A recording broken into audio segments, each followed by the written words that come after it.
Hey, FitLovers. Hey, FitLovers. Welcome back. I am Ramsey. And I am Mina. And today we'll be running down 5 questions you should consider asking someone before getting into a relationship with them. This should be interesting. This is Garage Talk.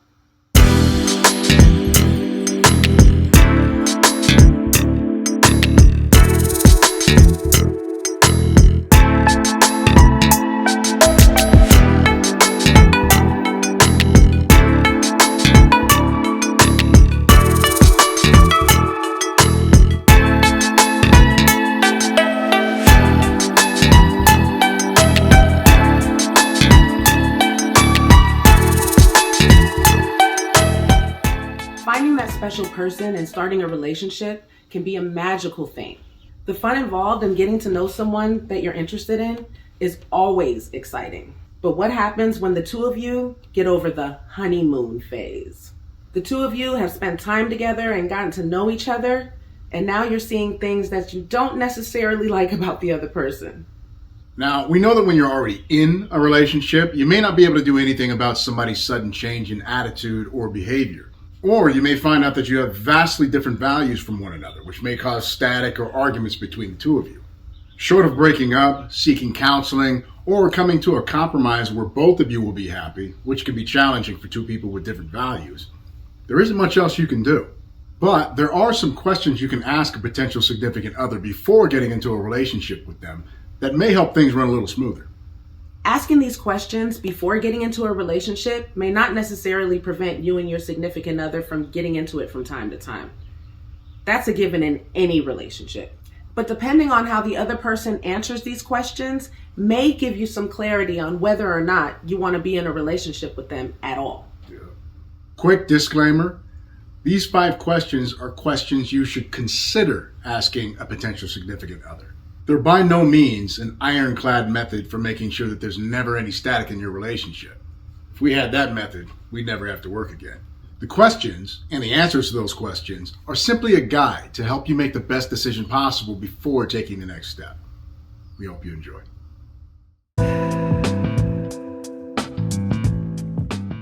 You can learn a lot about how someone will behave in a relationship by how they were raised. Getting into a relationship with someone that grew up in a dysfunctional family can cause some problems.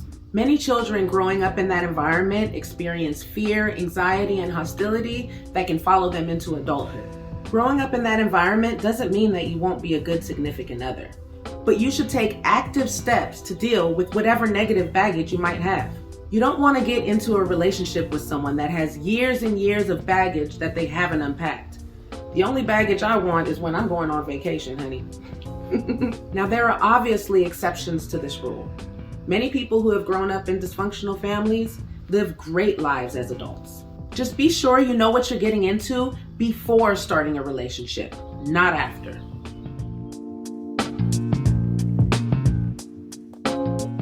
Now, this may seem trivial, but I can't tell you how many times I've seen people have static over political and social issues. Some have even broken up over that. Now, I know some people think, what difference does it make if two people have differing political views? Their love for each other should be enough for them to put aside their differences and live harmoniously, right? Right. And while that sounds noble, it's easier said than done, because different political views are often accompanied by different values. Two people don't have to agree on everything. That's not realistic, but they should agree on big things. Opposites may attract in the beginning, but what's going to help you maintain longevity in your relationship are your similar values. Again, there are exceptions to the rule. I know people who are on different sides of the political spectrum who have similar values and have been happily married for years. Just make sure you both can agree on things that are healthy for and that matter to your relationship.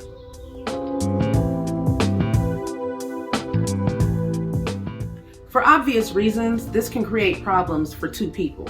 If you're in a new relationship with someone, that person is not going to appreciate you being friends with your ex. At least I wouldn't. Innocent or not, being friends with someone that you're no longer in a relationship with can create feelings of jealousy and insecurity with the person that you are in a relationship with. For all they know, your ex might still be in love with you and might be using the time as an opportunity to try to get back together. If you've moved on, and you've obviously moved on because you're in a new relationship, then move on. As Ramsey always says, You can't go forward looking backwards, honey. Spending time with your ex does nothing to move your current relationship forward, and it could open the door to infidelity. As always, there's exceptions to the rule. People who have been previously married and have kids together should definitely have a good relationship with one another for the sake of the kids. Yep. But even then, there's a line that shouldn't be crossed, ever.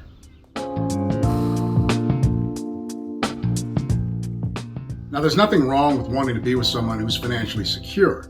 Just make sure that that's not the only reason why you want to be with that person. And just like there's nothing wrong with wanting to be with someone who's financially secure, there's also nothing wrong with asking someone about their financial situation. No one wants to get into a relationship and realize that the other person is in severe debt or can't afford to do anything and wants you to foot the bill. Things don't have to be 100% equal all the time, but both people in the relationship should be contributing to the extent that they're able to. Finances, or lack thereof, can be a huge stress factor in any relationship.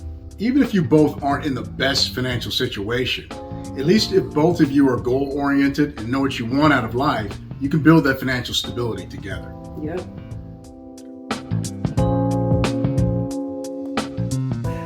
Now, we know when people first get together, they're usually on their best behavior, and it may be difficult to see how they'll react during an argument or a disagreement.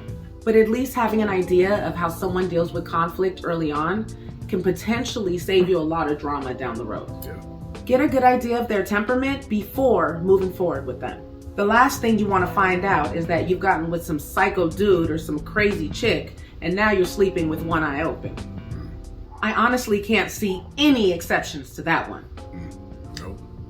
Me either. No crazy psycho chicks over here. No. There are obviously plenty of questions that you can and should ask a potential significant other.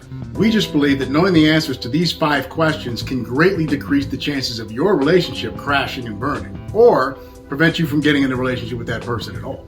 That said, we thought we'd throw in a few honorary mentions.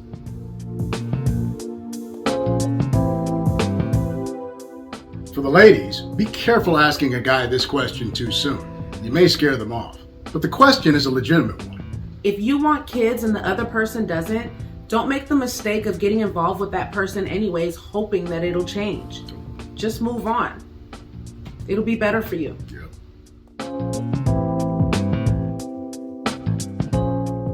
For men, their first exposure to a woman is their mother. Likewise is the case for women and their fathers. You want to be careful with those who have shady or non-existent relationships with their parents. It could be an indication of a larger issue that could make things hard for the two of you down the road.